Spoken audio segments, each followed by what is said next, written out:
Fala pessoal, boa noite, prazer enorme estar aqui nessa aula ao vivo, tá? Juliana, desculpa, hoje não é aula de direito empresarial, hoje é aula de direito do consumidor e eu estou aqui para passar algumas informações úteis para essa sua prova, tentar sanar algumas dúvidas com vocês. Mas antes da gente começar, primeiramente, parabéns pelo Dia do Amigo, tá? Estou aqui totalmente à disposição de vocês, fiquem literalmente à vontade. Como é que vai funcionar essa nossa aula de hoje? A hora que vocês quiserem, pode mandar pergunta, independente do tema sobre o direito do consumidor, não tem nenhum problema de ser interrompido. A nossa amiga Yasmin está aqui para receber suas perguntas, me passar ao vivo. Ficou com dúvida? Interrompe na hora, faz a pergunta, não deixa para o final, porque deixar a pergunta para o final, a pergunta se perde, você perde o raciocínio, então é na hora, tá? Surgiu a dúvida, em vez de levantar o dedo, faz a pergunta aí no chat, Yasmin me passa na hora, eu paro tudo que eu estou fazendo, respondo sua pergunta e volto aqui para a nossa conversa sobre o direito do consumidor. Pessoal, lembrem, www.masteroab.com.br, estamos no período de degustação, 15 dias absolutamente gratuitos.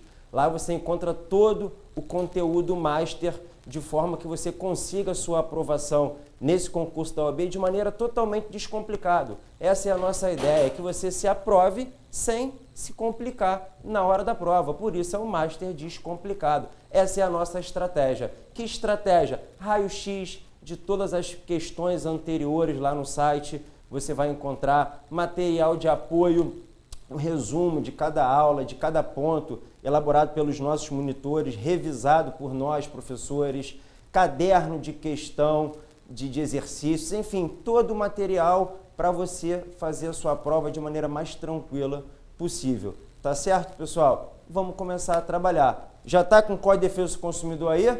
Se não está, vai lá buscar agora. Corre lá, pega seu Código de Defesa do Consumidor, Lei 8.078 de 90, porque estudar direito do consumidor, passar na prova da OAB sem conhecer a Lei 8.078 de 90, fica complicado. Então vamos começar descomplicando, vamos começar lendo a Lei 8.078 de 90, vamos ter sempre ela ao lado. A prova da OAB, da Fundação Getúlio Vargas, ela cobra muita letra de lei, cobra também jurisprudência, mas ela tem como hábito colocar um certo caso concreto, uma certa situação, de modo a tentar te induzir a erro. Mas você, aluno Master OAB, não vai ter essa complicação, tá tudo tranquilo, estamos em casa. O que eu separei para a gente conversar? Falei tudo, Yasmin? Todos os recados? Tranquilo? Tá faltando nada? Faltou o preço. Como é que o professor de Direito do Consumidor esquece de informar o preço? O que eu acabei de praticar com vocês, pessoal? Só já pegar o link. Acabei de praticar para vocês publicidade enganosa, parágrafo 1º, 2º, e Yasmin está reclamando da minha letra. Mas o que importa é o conteúdo, a gente vai se organizando. Acabei de praticar publicidade enganosa por omissão. Por quê? Passei toda a publicidade relacionada ao nosso produto, mas esqueci de passar um elemento estritamente essencial da informação, que é o preço. R$ 89,90 por mês. E você tem acesso a todo o conteúdo Master, como se fosse um Netflix jurídico. Beleza? Tranquilo? Certo, Yasmin? Faltando alguma coisa? Posso continuar? Então, pessoal, o que eu reservei para a gente conversar nesse nosso encontro? Um dos temas mais cobrados na prova da OAB. Seja em razão de sua importância teórica, no que concerne o ordenamento jurídico, seja no que concerne a proteção do consumidor, e seja pelo viés prático. O direito do consumidor, o grande interessante do direito do consumidor é o seu lado prático. Todos nós somos consumidores, todos nós hoje, de uma certa forma, nos envolvemos numa relação jurídica de consumo. Se você saiu de casa, pegou um ônibus, ingressou numa relação jurídica de consumo. Se você comprou um chocolate, se você comprou uma bala, enfim, a nossa vida está cercada pelo direito do consumidor. Então, todo advogado que se preze tem que conhecer direito do consumidor. E um dos temas que mais ocorrem na prática é justamente o tema da responsabilidade civil do fornecedor nas relações jurídicas de consumo. Então esse é o nosso tema de hoje. Como o Código de Defesa do Consumidor estruturou essa matéria, essa temática, responsabilidade civil nas relações jurídicas de consumo. Antes de qualquer coisa, pessoal, é importante a gente ter em mente que o direito do consumidor, que o Código de Defesa do Consumidor, ele veio a lume para regulamentar um dispositivo constitucional. Dispositivo constitucional esse que é o artigo 5º, inciso 32 da Constituição. Melhorou a letra, Yasmin? Melhorou? Beleza. Esse dispositivo legal diz que o Estado promoverá, na forma da lei, a defesa do consumidor. E a partir dessa imposição constitucional foi elaborado o nosso Código de Defesa do Consumidor. Código de Defesa do Consumidor, datado de 1990, que trouxe uma série de inovações no direito privado. Código de Defesa do Consumidor, diferente do que se tinha até então no direito civil vigente, Código de 16, já tem como premissa básica o centro do ordenamento jurídico, a pessoa humana, ou seja, o nosso Código de Defesa do Consumidor tem um viés altamente constitucional voltado para a tutela da pessoa. Significa dizer que consumidor é apenas a pessoa física? Não, lembre, consumidor também pode ser pessoa jurídica, desde que seja o destinatário final fático e econômico do produto ou do serviço. Ainda que não seja destinatário final econômico do produto ou do serviço, diz a jurisprudência, aplicando-se a teoria finalista mitigada, desde que seja comprovada a condição de vulnerável daquele que se diz consumidor, ainda que não seja o destinatário final econômico, será assim considerado e, como tal, terá merecimento da tutela por parte do Código de Defesa do Consumidor. Detalhe, o direito do consumidor, meus amigos, não se esgota no Código de Defesa do Consumidor. Tá? Então, quando eu falo Código de Defesa do Consumidor, pode ser que eu esteja me referindo a todo o ordenamento jurídico, a diversas normas espalhadas pelo ordenamento jurídico que buscam regulamentar, concretizar esse comando constitucional do artigo 5º, inciso 32 da Constituição. Então, é um direito fundamental. A tutela do consumidor é um direito fundamental do indivíduo. Quando o Código de Defesa do Consumidor entrou em vigor, ele trouxe diversas inovações no nosso sistema de direito privado. Dentre essas inovações se destacam a proteção diferenciada do consumidor na seara contratual e se destaca o regramento da responsabilidade civil. O Código de Defesa do Consumidor, quando entrou em vigor, deu uma guinada de 180 graus no regramento da responsabilidade civil, que até então era uma responsabilidade civil de natureza subjetiva, baseada na culpa, onde aquele que sofrera um dano injusto tinha o ônus de comprovar o elemento subjetivo daquele que causava o dano, daquele que causava a lesão a ser reparada. Culpa essa que, na grande maioria das vezes, quase que impossibilitava a busca pela reparação integral do dano. Então, veio o Código de Defesa do Consumidor e dá uma mudada por completo no nosso ordenamento jurídico. Dentro do que concerne a responsabilidade civil, meus amigos, o Código de Defesa do Consumidor trouxe grandes inovações. Então, quais seriam as grandes inovações introduzidas pela Lei 8.078 de 90 no que concerne a responsabilidade civil dos fornecedores frente aos consumidores? Anotem aí. Primeira delas, Código de Defesa do Consumidor trouxe como regra, e aí é importante você ter em mente, trouxe como regra responsabilidade civil de natureza objetiva. Ah, eu sei, responsabilidade civil objetiva é aquela que independe de culpa, ou seja, aquela que não tem culpa, é verdade? Não, responsabilidade civil objetiva é aquela cuja demonstração da culpa é totalmente desimportante para a configuração do dever de indenizar. Basta que o consumidor comprove o quê? Uma conduta, um dano e o nexo causal entre a conduta e o dano sofrido.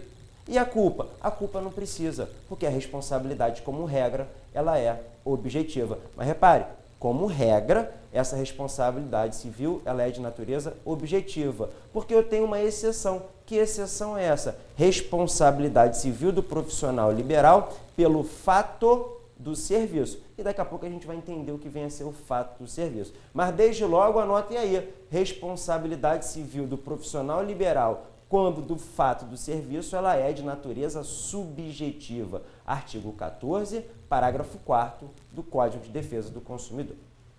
Então essa é a primeira premissa importante da qual eu tenho que partir.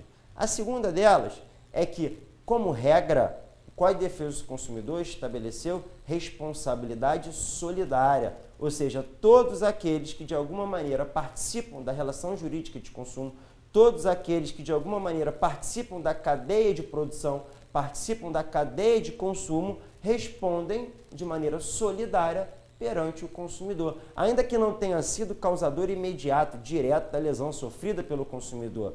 Em se tratando de relação jurídica de consumo, como regra, que eu extraio lá do artigo 7º, parágrafo único do Código de Defesa do Consumidor, a responsabilidade civil ela é de natureza solidária. Mas por que como regra? Porque eu tenho algumas situações onde não há essa solidariedade, como, por exemplo, responsabilidade civil pelo fato do produto.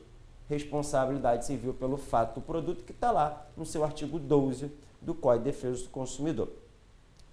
Outra premissa importante a ser fixada no que concerne o estudo da responsabilidade civil é que o Código de Defesa do Consumidor ele acabou, o que é uma tendência atual da doutrina mais moderna da responsabilidade civil, ele acabou com a dicotomia ainda existente lá no Regulamento do Direito Civil, ordenamento jurídico esse travado a ser aplicado entre pessoas em tese iguais, que não é o nosso caso. Lembrem, lá no site do masteroab.com.br, nesses 15 dias de degustação, você vai ver lá o nosso curso completo de Direito do Consumidor. E logo na primeira aula eu deixo muito claro o seguinte, que o direito do consumidor tem como base a seguinte premissa: eu tenho sempre de um lado uma pessoa mais forte, que se chama fornecedor, e eu sempre tenho uma pessoa mais fraca, que se chama de consumidor.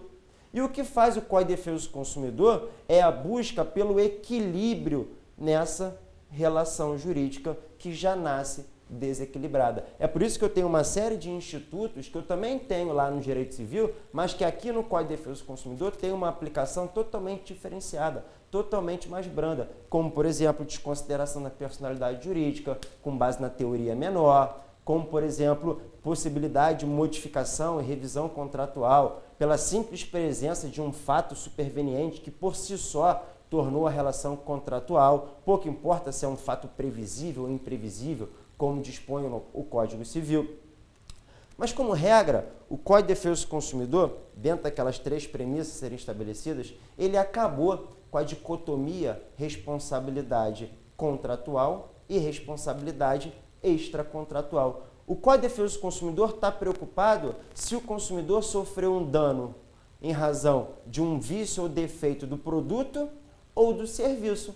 Se ele foi vítima de um acidente de consumo, pouco importa se ele tem a relação jurídica com o fornecedor ou não. Ah, lembrei, o senhor está falando do consumidor por equiparação? Exatamente, consumidor por equiparação. Está lá no seu artigo 17 do Código de Defesa do Consumidor.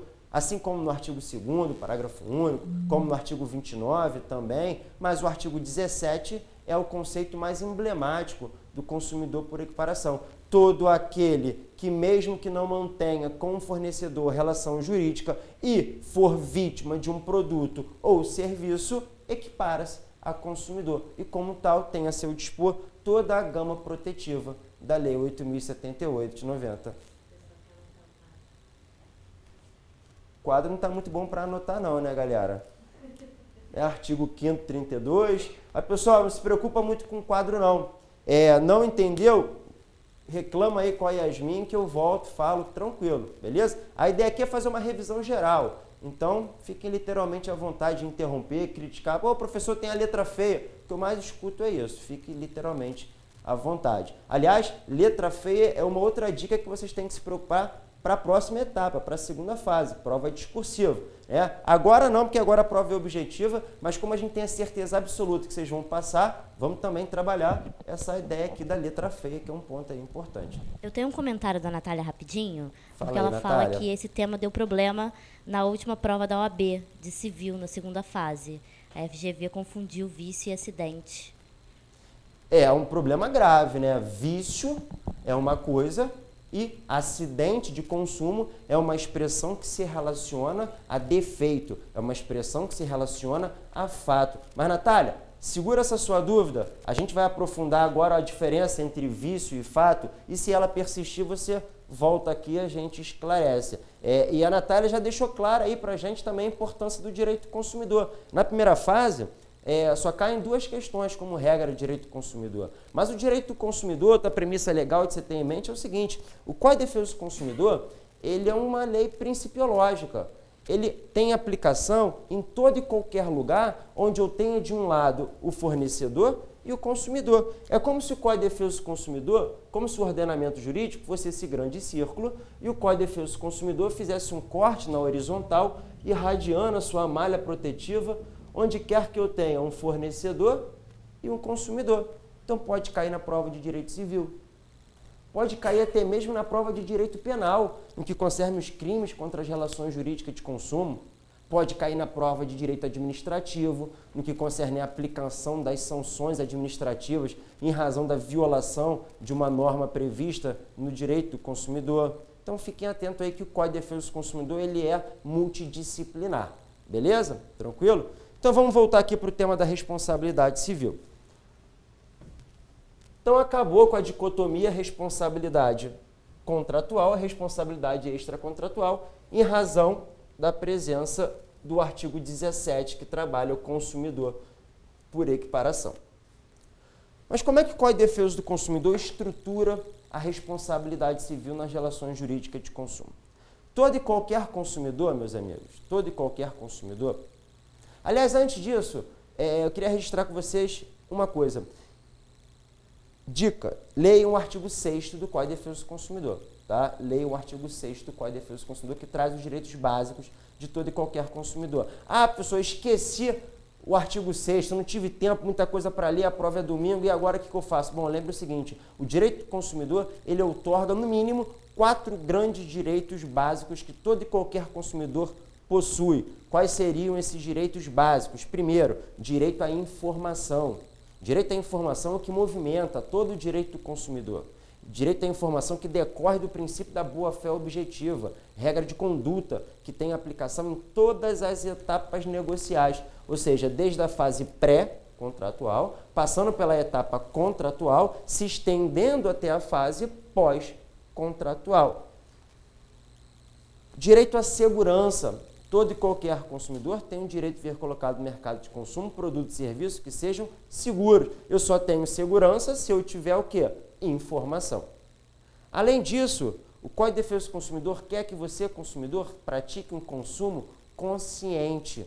Ou seja, que você adquira produtos e serviços sabendo exatamente as suas características, sabendo exatamente o modo de utilização, o preço e se aquele produto atende às suas reais necessidades e expectativas. Só consigo isso tudo se eu for o quê?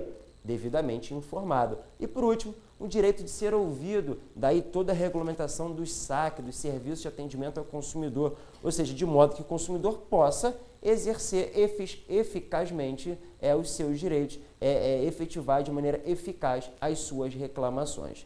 Dentro desse rol de direitos básicos do consumidor, o que nos interessa para o momento é o princípio da reparação integral do dano. Tá? Então, a responsabilidade civil nas relações de consumo, que parte da teoria do risco do empreendimento, segundo o qual todo aquele que desenvolve uma atividade de risco, todo aquele que ofere o bônus de uma atividade deve suportar o ônus, independentemente da presença da culpa, responsabilidade objetiva, tem a obrigação de reparar integralmente o consumidor que vier a sofrer uma lesão em razão de um problema relacionado a produto ou serviço. Esse direito básico à reparação integral, esse princípio da reparação integral, você encontra lá no seu artigo 6º, inciso 6º, que diz: são direitos básicos dos consumidores a efetiva prevenção e reparação de danos patrimoniais e morais, inclusive coletivos e difusos. Repare, reparação integral do dano. É um direito básico do consumidor, o que significa dizer que toda e qualquer cláusula contratual tendente a reduzir, tendente a afastar esse direito básico é uma cláusula nula de pleno direito, cláusula abusiva, cujo rol exemplificativo está lá no seu artigo 51. Ah, mas o artigo 51, pessoal, tem um inciso que é muito importante você ter em mente para essa prova objetiva. É verdade que não pode cláusula contratual buscar limitar, nem minorar, nem retirar o direito à indenização a que o consumidor faz jus, reparação integral. Mas, em se tratando de consumidor, pessoa jurídica, e essa é a única diferença que se coloca, porque no mais a proteção que se dá ao consumidor, pessoa jurídica é a mesma, mas no que concerne a reparação do dano, artigo 51, inciso 1º, segunda parte, que é uma exceção, diz para a gente o seguinte, inciso 1º, são nulas de pleno direito, entre outras, as cláusulas contratuais relativas ao fornecimento de produtos e serviços que, inciso 1º, impossibilitem, exonerem ou atenuem responsabilidade do fornecedor por vícios de qualquer natureza dos produtos e serviços ou impliquem renúncia ou disposição de direitos. Ou seja, renúncia prévia é totalmente inválida e abusiva. Nas relações de consumo entre o fornecedor e o consumidor, pessoa jurídica, a indenização poderá ser limitada em situações justificáveis. Tá? Então, tenham isso em mente. Consumidor, pessoa jurídica, pode, de maneira justificada, ter, através de cláusula contratual, limitada a sua indenização. Então, princípio da reparação integral do dano. Todo e qualquer consumidor tem o direito básico de ver colocado no mercado de consumo produtos ou serviços que sejam, ao mesmo tempo, adequados,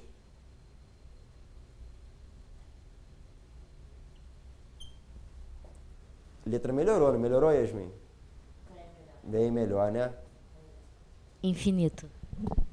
E, além de ser adequado, todo e qualquer consumidor tem o direito de ver colocado no mercado de consumo produtos que sejam seguros, que não acarrete risco à sua saúde, à sua vida, à sua integridade física, direito básico do consumidor. Você extrai tudo lá do seu artigo 8º do CDC.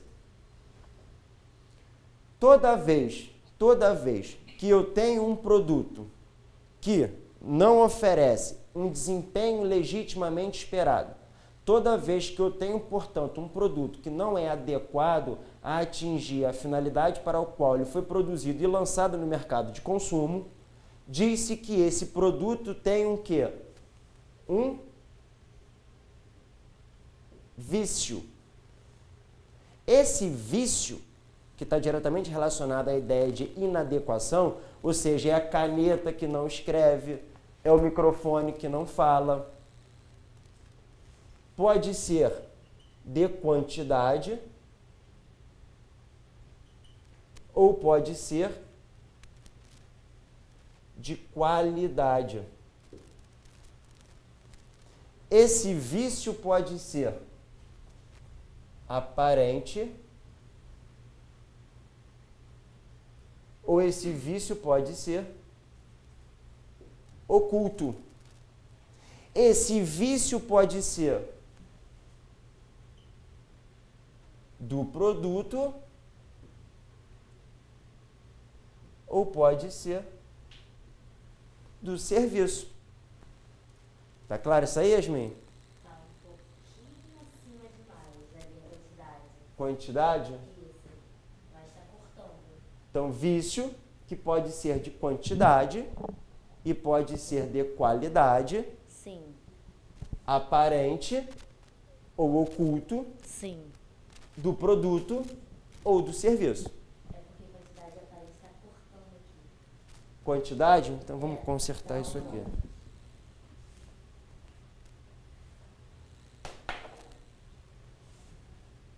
E agora? Melhorou? Sim. Tá bom? E... Vou fazer um comentário aqui. Fala aí. Se eu não me engano, foi da Shirley. Shirley? É. Olha lá, hein, Shirley. O que você vai falar, hein? Fala aí, Shirley. A Shirley falou que você é uma mistura de Luciano Zafir com Clark Kent. Sério? Obrigado, Shirley. Muito Eu obrigado. falei que ia falar. Isso é positivo? Acho que sim. É? Então, Shirley, obrigado. Obrigado. Mas, Shirley, o que importa é você entender isso aqui, ó. Tranquilo? Vamos lá. Mas obrigado pelo elogio. Se foi um elogio, né? Tem esse detalhe também. Mas, pessoal, então, Natália, você que colocou que a banca confundiu vício com acidente, a ideia é essa aqui. Por sua vez, todo produto eivado de vício, pode ser que esse vício seja tão grave, que ele saia da coisa, que esse vício se exteriorize da própria coisa e se torne um produto ou um serviço inseguro. Repare, um produto viciado não necessariamente é um produto inseguro, apenas não apresenta a funcionalidade legitimamente esperada por parte do consumidor, que o consumidor confiou. Confiança essa que é passiva de tutela, decorrência do princípio da boa-fé objetiva. Todo e qualquer produto, quando ele é inseguro, essa insegurança ela é motivada pela presença de um defeito. Aliás, isso aqui é o ponto de extrema importância. Defeito. Esse é o elemento que você sempre vai buscar na sua questão para saber se tem ou não fato do produto, se tem ou não dever de indenizar. É a presença de defeito. Esse defeito, ele pode ser de projeto. O produto foi mal formulado, o produto foi mal projetado. E a partir daí, defeituoso. Defeito esse que tornou o produto inseguro. Esse defeito pode ser de fabricação. O produto foi bem pensado, bem projetado, mas na hora de fabricar, deu ruim. Ou esse defeito pode ser de comercialização. Detalhe, pouco importa o tipo de defeito apresentado pelo produto ou serviço. Se esse defeito se exterioriza, se manifesta no caso concreto, causando um dano ao consumidor, ele é sujeito capaz de buscar a indenização integral, a reparação integral do dano. Então, pouco importa o tipo de defeito. Isso aqui é apenas uma forma didática de você visualizar a questão. O que é o defeito de comercialização? Defeito de comercialização está diretamente relacionado à informação. Informação essa cujos elementos mínimos básicos você encontra no seu artigo 31 do Código. Todo e qualquer consumidor tem direito básico à informação no que concerne aos riscos, no que concerne ao modo de utilização, no que concerne às características, no que concerne ao preço. Então, repare, pode ser que o consumidor venha a sofrer um dano em razão da má utilização do produto. E a questão que se coloca é, essa má utilização foi motivada por uma ausência de informação ou por uma informação deficitária que faz jus o consumidor? Se a resposta for sim, eu tenho defeito de informação, eu tenho defeito de comercialização. Lembrando que essa informação, especialmente no que concerne a segurança do produto, ela necessariamente tem que se dar na fase pré-contratual, conforme dispõe o artigo 8º do CDC, e também na fase pós-contratual. Fala aí, Yasmin, qual o exemplo de informação na fase pós-contratual no que concerne a produtos perigosos, no que concerne a defeito de comercialização? Isso aí, Yasmin, é o recall. Onde é que está o recall, meus amigos, dentro dessa confusão toda? Está lá no artigo 10º, e o seu respectivo parágrafo 1º. O fornecedor de produtos e serviços que, posteriormente à sua introdução no mercado de consumo, olha a boa-fé objetiva na fase pós-contratual, tiver conhecimento da periculosidade que apresentem, deverá comunicar o fato imediatamente às autoridades competentes e aos consumidores mediante anúncios publicitários. Deixar de efetivar o recall, meus amigos, é um ilícito civil, é um ilícito administrativo e pode caracterizar-se como um ilícito penal. Artigo 64 do Código de Defesa do Consumidor. Agora, parênteses, não existe responsabilidade penal de natureza objetiva. Então, em que pese o ilícito civil, que pode dar ensejo ao dever de indenizar, ser de natureza objetiva, em que pese o ilícito administrativo também ser de natureza objetiva, o ilícito penal necessariamente é de natureza subjetiva, onde o autor da ação penal, no nosso caso aqui o Ministério Público, tem a obrigação de comprovar o dolo e, se o tipo permitir, a culpa. Beleza? Tranquilo? Então, dever de informação, tanto na fase pré como na fase pós-contratual. Toda vez que eu me deparo com a presença de um defeito, e esse defeito que tornou o produto ou serviço inseguro acarreta um dano ao consumidor que extrapola o próprio prejuízo material da coisa, diz-se que o consumidor foi vítima de um acidente de consumo.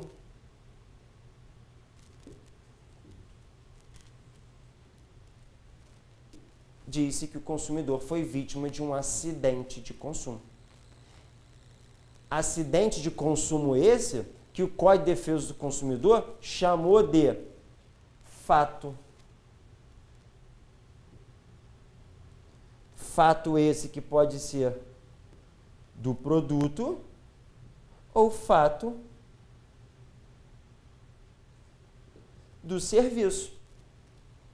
E assim está estruturado a responsabilidade civil do fornecedor perante o consumidor nas relações jurídicas de consumo.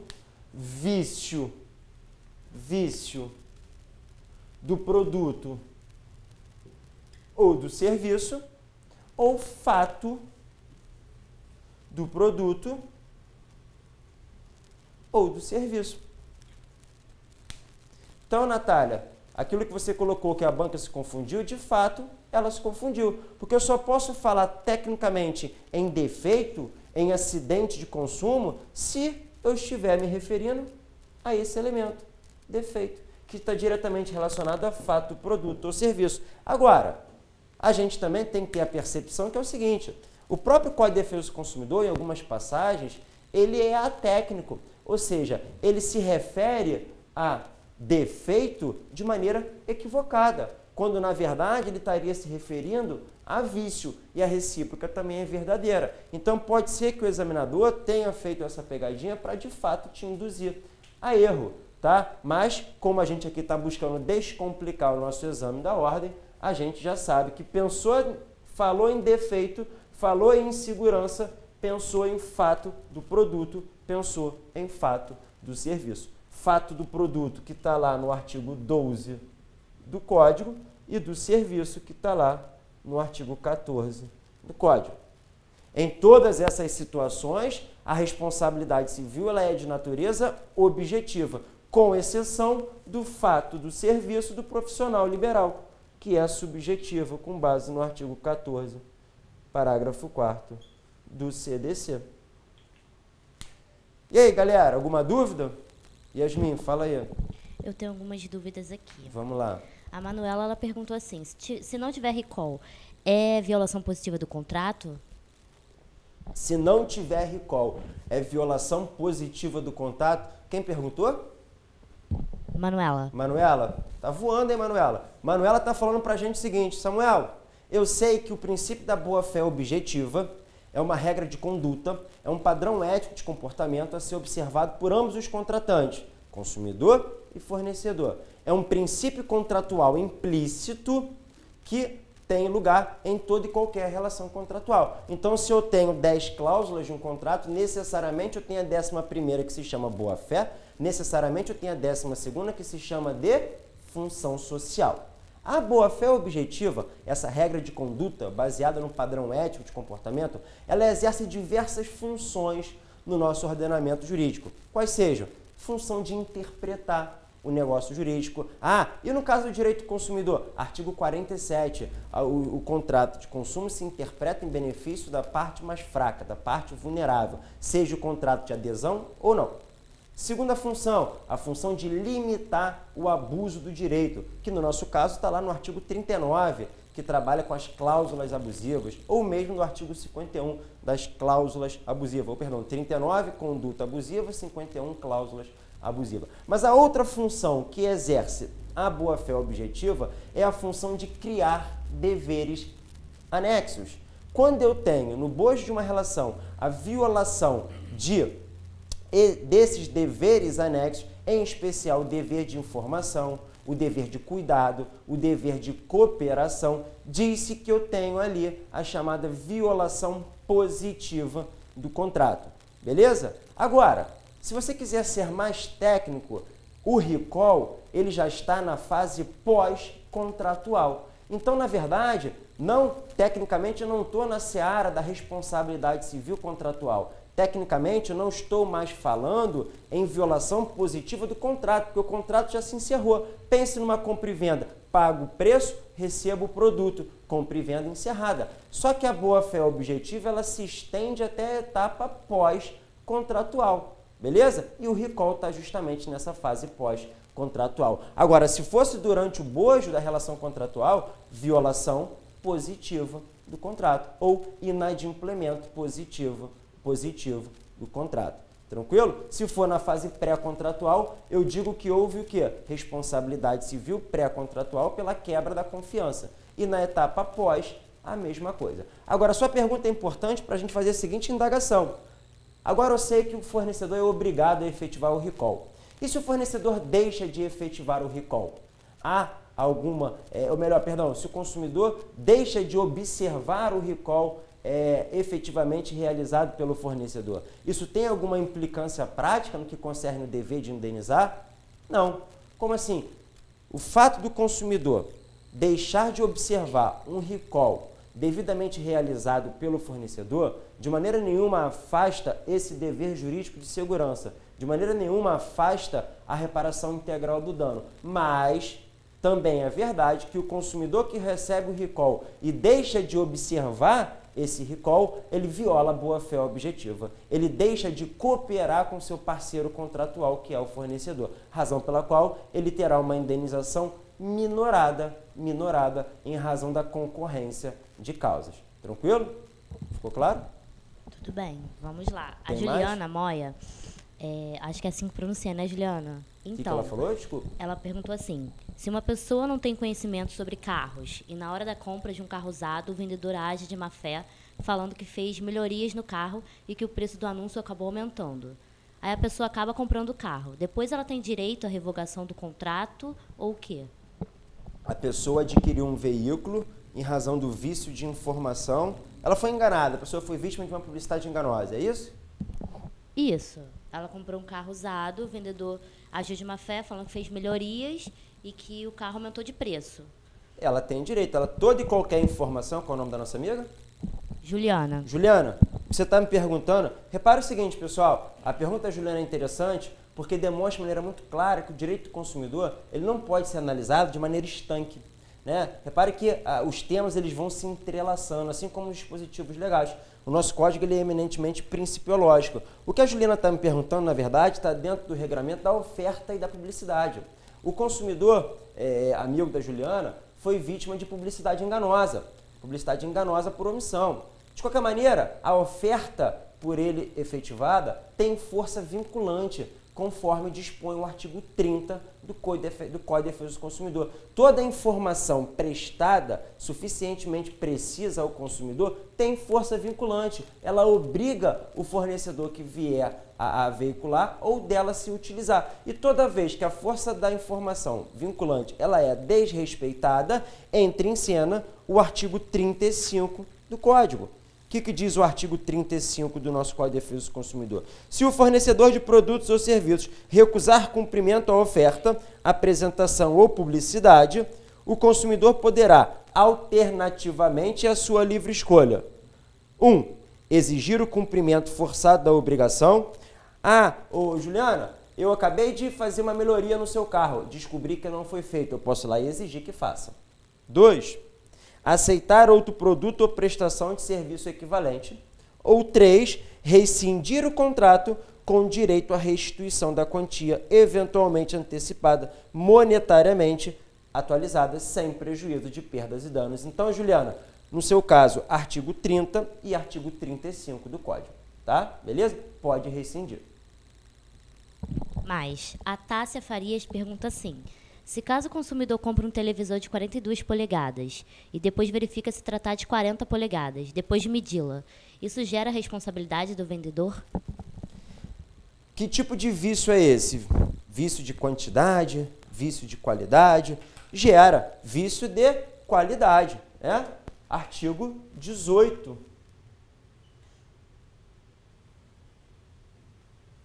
Responsabilidade solidária, tanto do comerciante quanto do fabricante. Mais alguma coisa? Sim. A Manuela, de novo, perguntou assim: professor, a repetição do indébito em dobro, o consumidor tem que pagar ou basta ter sido cobrado? Tem que pagar, tem que pagar. Artigo 42, parágrafo único do Código de Defesa do Consumidor. Vamos lá ver o que diz a regra. Aliás, o artigo 42, parágrafo único, hoje ele está pendente de julgamento lá no STJ. Ah, claro que não o dispositivo, mas uma situação que envolva o artigo 42. Vamos lá ver o que dispõe esse dispositivo legal e já já a gente vai voltar para cá. Artigo 42, parágrafo único. O consumidor cobrado em quantia indevida tem direito à repetição do indébito. Eu só consigo repetir o indébito, só consigo devolver ao consumidor em dobro aquilo que ele pagou. Tá? Então, se eu sou apenas cobrado e não paguei, esse dispositivo legal não tem aplicação. E diz, por valor igual ao dobro do que pagou é excesso. Isso é uma multa, isso é uma sanção, beleza? Acrescido de correção monetária e juros legais, salvo hipótese de engano justificável. Toda a doutrina diz que o fato de eu cobrar alguém de maneira indevida e receber de maneira indevida por aquela cobrança gera a aplicação dessa sanção. Independente de ter agido de má fé ou não, de ter ciência ou não que se tratava de uma cobrança indevida. Mas o STJ tem um precedente dizendo que o engano justificável significa a necessidade de demonstração de culpa. Diante de tanto questionamento da doutrina e outros casos que chegaram ao STJ, hoje o STJ está para decidir se, para a aplicação do artigo 42, parágrafo único, há ou não a necessidade do consumidor demonstrar que o fornecedor agiu de má fé. Mas se por acaso cair essa pergunta na sua prova, você vai responder que sim, ok? Que necessita, por força dessa ressalva, salvo hipótese de engano justificável e de precedentes anteriores do STJ. Diga lá, Yasmin. Então, a Fabiana mandou um exemplo aqui, ela está perguntando se é um exemplo de acidente. Pensa no seguinte, um pai que compra um brinquedo para uma criança de 3 anos, porém, neste brinquedo, que é permitido para essa faixa etária de idade, vem uma peça na qual essa criança engole e é submetida a uma cirurgia, e devido a isso, fica com sequela em sua garganta, gerando dificuldade em sua fala. Penso que esse é um exemplo clássico de acidente, certo, professor? Que drástico isso, hein? Agora, aí a gente tem algumas questões para serem trabalhadas. Será que de fato tinha defeito naquele produto? A nossa amiga colocou que era um produto adequado para a idade, não é isso? Isso. Então isso vai ser muito no caso concreto, saber se aquela peça que foi ingerida, de fato era uma peça adequada para aquela idade ou não, ou se de fato aquela peça estava ali eivada de um defeito, pois ela não era uma peça adequada para aquela idade. Então é muito caso concreto, ok? Não tem como chegar a essa conclusão agora. O fato é que eu só consigo saber se tem ou não acidente de consumo se existe a presença de defeito. Será que nesse caso concreto aquela peça ali foi ingerida, pois de fato ela era inadequada para a idade? Só a prova vai dizer. Ou será que é uma criança que tem muita fome constante, simplesmente ingeriu aquele produto, acompanhada ainda de uma total desatenção, uma omissão por parte do responsável legal. E aí eu vou falar em fato exclusivo de terceiro, fato exclusivo do consumidor, que afasta o nexo de causalidade. Mas por que afasta o nexo de causalidade, meus amigos? Toda vez que eu penso em rompimento do nexo de causalidade, reparem só, eu estou afirmando que não tem o quê? Defeito. Quais são as causas excludentes de responsabilidade? Primeiro, que o fornecedor não colocou o produto ou serviço no mercado de consumo. Ora, se ele não colocou, significa dizer que não tem o quê? Defeito. 2, que o defeito inexiste. Bom, a literalidade não deixa dúvida. 3, que o dano foi causado por uma conduta exclusiva da vítima ou exclusiva do consumidor. Se quem deu causa ao dano foi exclusivamente a vítima ou o consumidor, eu não tenho defeito. Então, no caso concreto, eu tenho sempre que buscar a presença desse elemento. Mas? Beleza. O Leonardo ele perguntou assim, qual é o bem jurídico tutelado pelo direito penal do consumidor? Qual é o bem jurídico tutelado pelo direito penal do consumidor? O bem jurídico tutelado pelo direito penal do consumidor é a relação jurídica de consumo. Relação jurídica de consumo. O que é muito importante, muito legal essa sua pergunta, porque quando se pensa que o bem jurídico tutelado é a relação jurídica de consumo, automaticamente me vem à mente que esses crimes têm um viés coletivo, têm um viés social muito grande, o que desde logo me traz a pensar e a chamar a atenção de vocês do artigo 75 do Código de Defesa do Consumidor e também do nosso artigo 80. Olha o que diz o artigo 80, que é uma regra de exceção. No processo penal, atinente aos crimes previstos neste Código, bem como a outros crimes e contravenções que envolvam relações de consumo, poderão intervir como assistentes do Ministério Público os legitimados indicados no artigo 82, incisos 3º e 4º, legitimados à tutela coletiva, também aos quais também é facultado propor ação penal subsidiária se a denúncia não for oferecida no prazo legal. Então, se você, meu amigo, foi vítima de um crime contra as relações jurídicas de consumo, você pode noticiar esse fato ao Ministério Público, mas você não pode, diante da inércia, como poderia, na regra geral, ajuizar a ação penal privada subsidiária da pública. Ok? Tranquilo? Então, o bem jurídico tutelado é a relação jurídica de consumo. Tanto é que os crimes contra as relações de consumo não se esgotam no Código de Defesa do Consumidor. Yasmin, deixa eu evoluir um pouquinho, só para a gente depois, para fechar aqui o regramento, para ficar bonito. Então, vício, toda vez que eu penso em vício, automaticamente me vem à mente o quê? Um prazo decadencial previsto no artigo 26 do Código de Defesa do Consumidor. Por quê? Porque é um direito potestativo do consumidor buscar a sanação desse vício. Então fica a dica desde logo, pessoal, leitura obrigatória do artigo 26 do Código de Defesa do Consumidor, que trabalha com os prazos decadenciais para que o consumidor possa efetivar a reclamação perante o consumidor e, com o advento de uma resposta negativa da reclamação, propor a sua demanda judicial em busca das soluções que a lei confere para buscar a sanação do vício. Que soluções são essas? Troca do produto, abatimento proporcional do preço, rescisão do negócio com a devolução do valor. Por sua vez, toda vez que eu penso em defeito, que nada mais é que a exteriorização de um vício, é um vício tão grave, que ele sai da própria coisa, ele deixa de atingir apenas a incolumidade econômica do consumidor, atingindo também a sua incolumidade psíquica ou física, se transformando num verdadeiro defeito que gera um acidente de consumo, que gera o fato do produto. Toda vez que eu penso, portanto, em defeito, eu penso numa pretensão indenizatória. Toda vez que eu penso numa pretensão de direito subjetivo, eu penso em prazos de que natureza, meus amigos? Prazo prescricional do artigo 27 do Código de Defesa do Consumidor. Então é imprescindível saber a diferença entre vício e fato.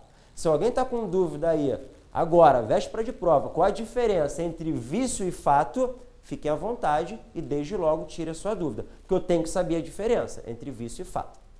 Uma questão importante com relação ao prazo prescricional do artigo 27 é o seguinte: prazo de 5 anos, cuja grande peculiaridade é quando se inicia a contagem desse prazo, que é quando o consumidor toma conhecimento de que ele foi vítima de um dano e da autoria desse dano. O que pode estender esse prazo há muito tempo. Imagina um medicamento. Alguém conta para você que tomar o medicamento X é bom para a memória.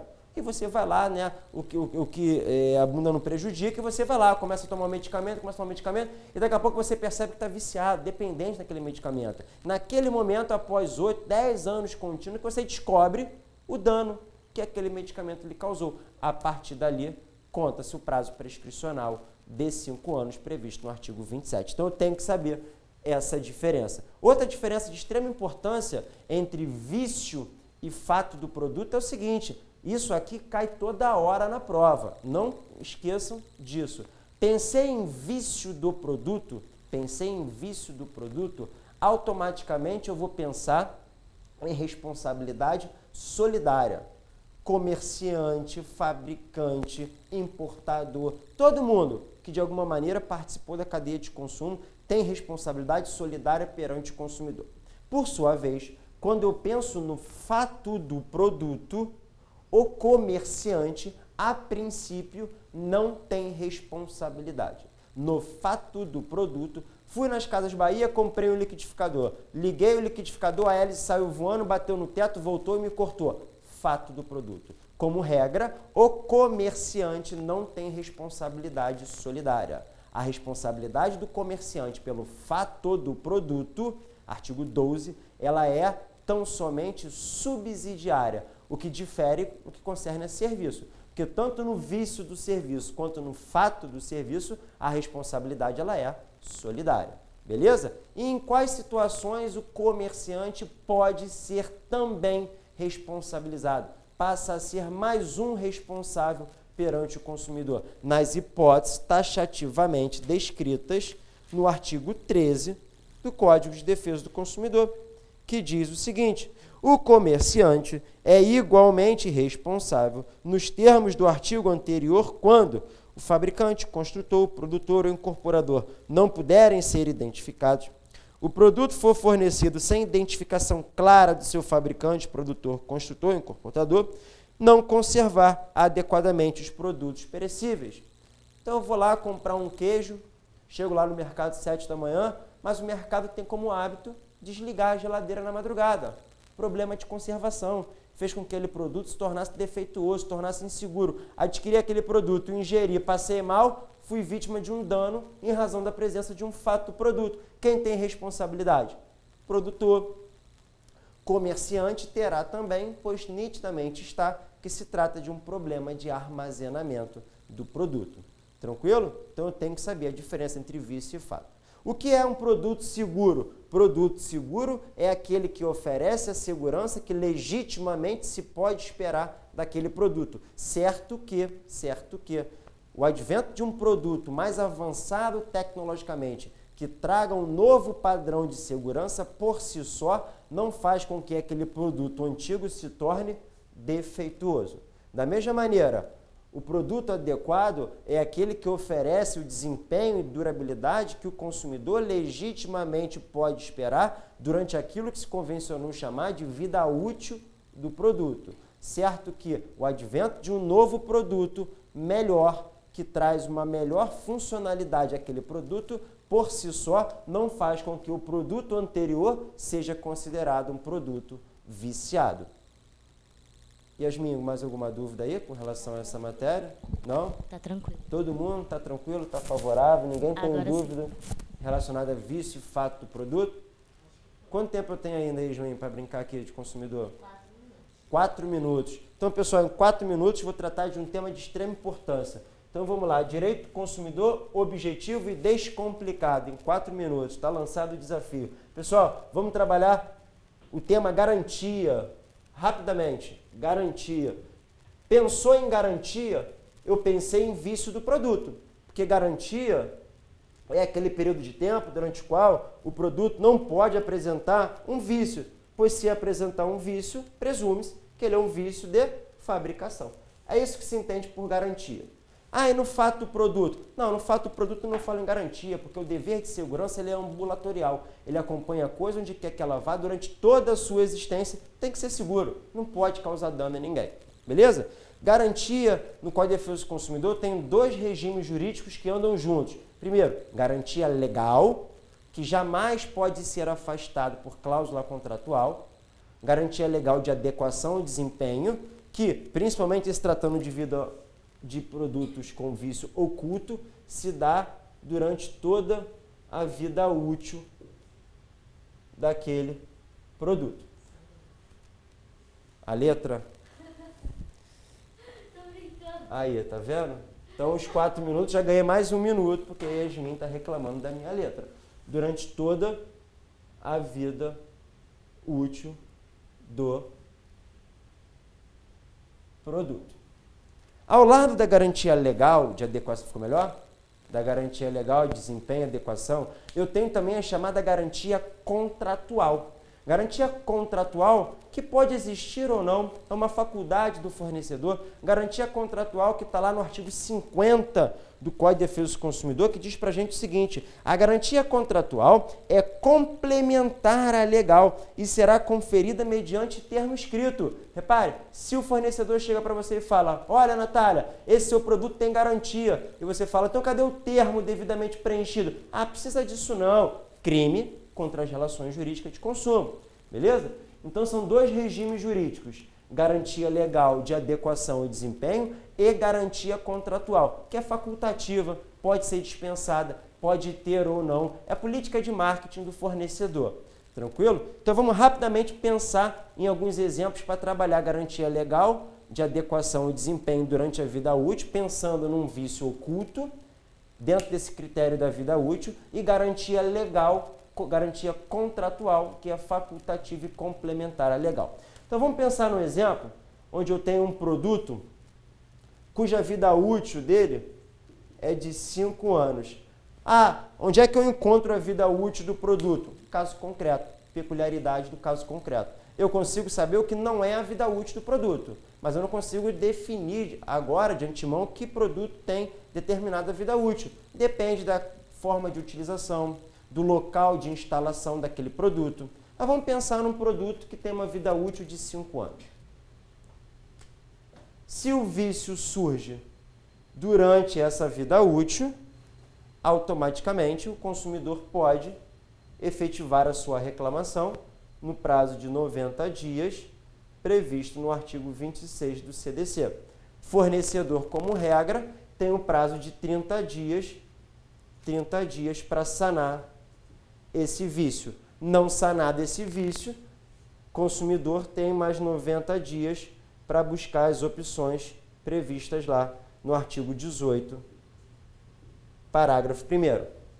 Em algumas situações, a lei dispensa que o consumidor aguarde que o fornecedor sane esse vício. Em quais situações que você tem que ter em mente para a sua prova? Quando se tratar de produto de natureza essencial,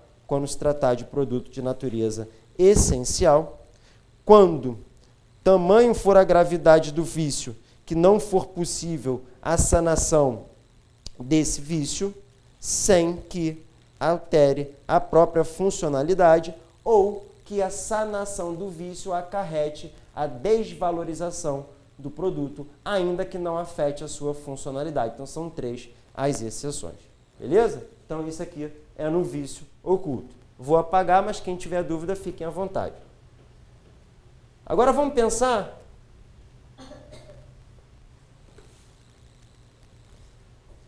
agora que eu tenho, ao lado de uma garantia legal, eu tenho uma garantia contratual de 3 anos, que é complementar à legal, prevista lá no artigo 50 do CDC. Aí o seu vício surge fora da garantia contratual.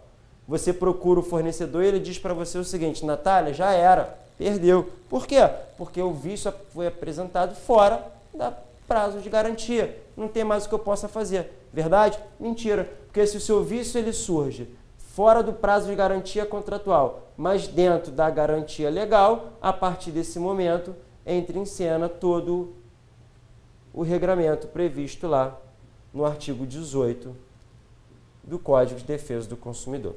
Então esse é um tema de extrema importância, pessoal. Fica a dica: trabalhar os prazos de garantia legal e contratual. Trabalhar o artigo 26 do Código de Defesa do Consumidor. Então deem uma lida com calma no seu artigo 26, deem uma lida com calma no seu artigo 6º do Código de Defesa do Consumidor e deem uma lida com calma especialmente nos artigos 12, 14 e 18 do Código de Defesa do Consumidor, que tratam respectivamente do fato do produto e do vício do produto. Pessoal, alguma dúvida? Algo que eu possa esclarecer, que eu possa ajudar vocês aí para essa prova de domingo? Yasmin? Tá tudo certinho. Tudo tranquilo? Tranquilo. Então, pessoal, muito obrigado pela atenção. Foi um prazer enorme estar aqui para tentar ajudar vocês nesse último momento de preparação. Lembrem, na dúvida, www.masteroab.com.br. Vocês têm lá 15 dias gratuitos para degustarem as nossas aulas com todo o material de apoio que o nosso curso está disponibilizando a vocês.